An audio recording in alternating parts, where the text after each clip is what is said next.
Hey, what's up, everybody? It's Charles, and welcome you guys to another episode of the Dreamerspro Show, where we cover everything from sports, hot topics, classic, debates, and entertainment, and where we give you guys a fresh perspective on things and how we see them. And today we have an interesting episode for you guys.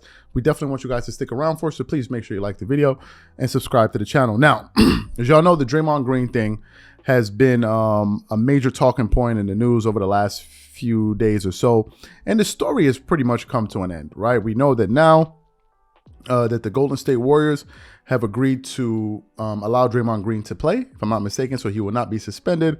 I think, however, he has been fined. I'm not sure. This morning I read an article.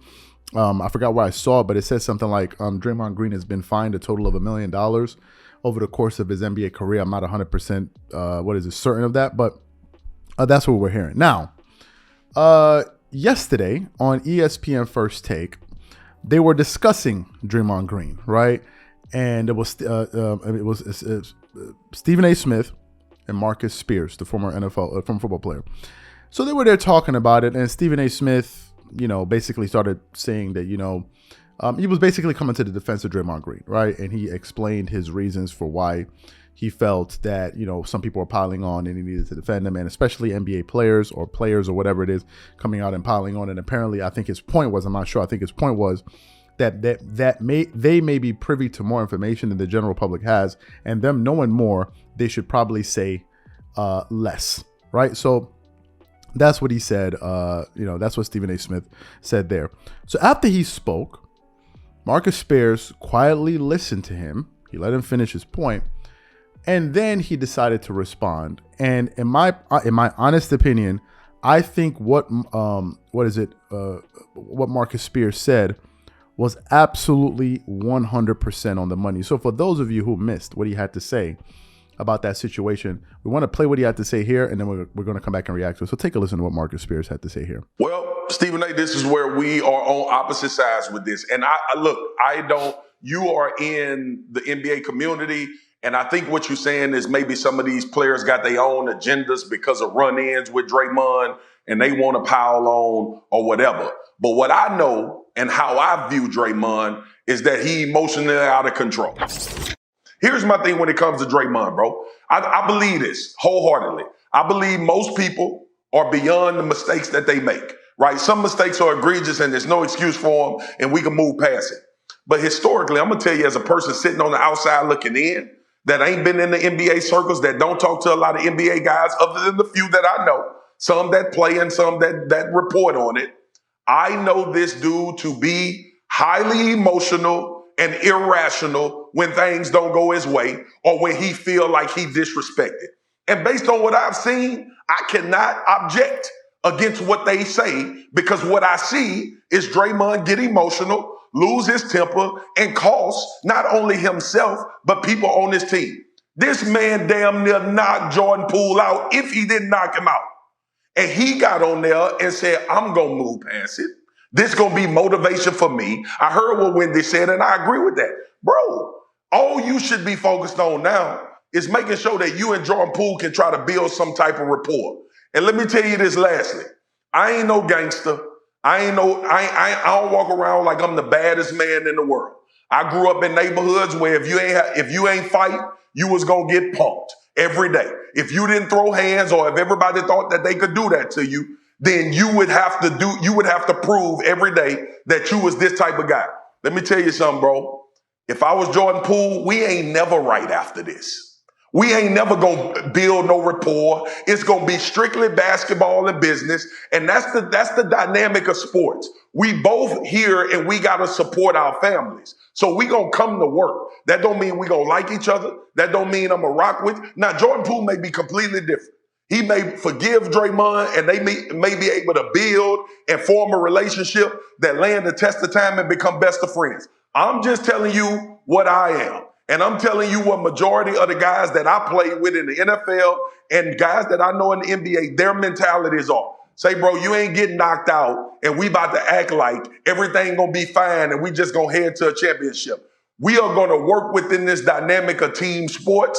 I got to get paid so I can support my family. So I'm going to do what's best for the team, but I'm also doing what's best for me. Stephen A., I completely disagree with you on this Draymond thing, bro. I do not see no way, no how how he can be absolved of damn near knocking this man out watching his historical past. Whoa. I don't think we disagree because I don't disagree with anything you said.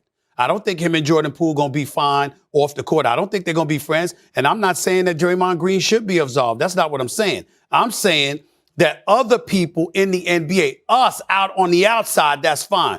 Other people in NBA circles know more particulars, and they going off like they don't know. I think he is 100% correct. And I'll tell you why.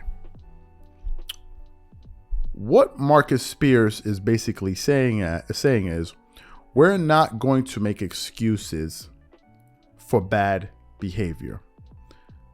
Draymond Green, I believe, is a 30-something-year-old man. I believe he just got married. He has responsibilities. He's a grown adult. He's not a small boy. He's not like a 21-year-old or 18-year-old or a 17-year-old. When we're that young, we all do things that we're going to look back later on in our lives and say, hey, man, I wish I did. We all do it, right? We all do it. When you're 18, you think you know every single thing in the world. And you realize when you get to like 25, 27, you're like, man, I didn't know a damn thing. But that's just the way it is, right? And what he's saying is that, no, this man is a full-grown adult, fully grown. And we're not going to make excuses for his actions. That's number one. And number two, we're going to call it for what it is, not being able to emotionally control yourself. And if that's the way you are, people are going to point you out. Let me give you guys an example of what I'm talking about here, about the importance of having emotional control. Sometimes where I live, people drive crazy, sometimes on the road. And sometimes I lose my temper, man. When I say lose my temper, I mean really lose my temper. Like happened to me a few days ago. I was going on the road and this guy on the bike tried to, do some crazy stuff because he drove in my blind spot. He was in a place on the road where he was not supposed to be. And then he had an attitude, like, honking on his horn with an attitude. And I was like, I couldn't even believe how angry I got. I was like, whatever. I said whatever I said to him. And I'm like, bro, Charles, you gotta control that. You got to control that. Now, this is not how I am in reality. I don't go around behaving like that. That's ridiculous. You end up in jail, right, doing that. But the point is you got to be able to control your emotions. You have to. You have to corral them. You just can't be flying off and, in the case of Draymond Green, socking your teammate in the face and calling this guy this one and calling this guy that one. And if you do that, you should be called out for it, right? And one of the first people to check me when I'm out of line, especially when I do that kind of stuff, is my wife. And she'll tell me right there in the moment. It's like, this is embarrassing. You should be embarrassed doing all of this, behaving like this. Blah, blah, blah, blah. And in those moments, I listen to her because it's the truth. And she's right. And in the case of Marcus Spears, he's 100% right. To me, after listening to Draymond, I don't really think Draymond Green really learned anything. He seemed to be, like when they were talking about, rebuilding trust. He's like, I don't understand what that means and all of these different. So this is just my opinion. This is somebody from afar giving you their opinion on something that everyone is discussing. I don't really think, he truly gets it, but that's just my opinion. I'm not saying that that's the reality of it all. That's just what I think. But in terms of what Marcus Spears was saying, he was 100% on the money, man. 100% on the money. And I couldn't have summarized it any better than the way that he said it. So the question to the audience here is simply this. What do you think about the position that Marcus Spears took on this situation, right? Do you think he was right? Do you think he went overboard? Or do you think that, no, listen, Draymond Green, we need to look at this from a different vantage point as it relates to Draymond Green? Whatever you guys think, please leave your thoughts and comments in the comment section, and we'll catch you guys on the next episode. Peace.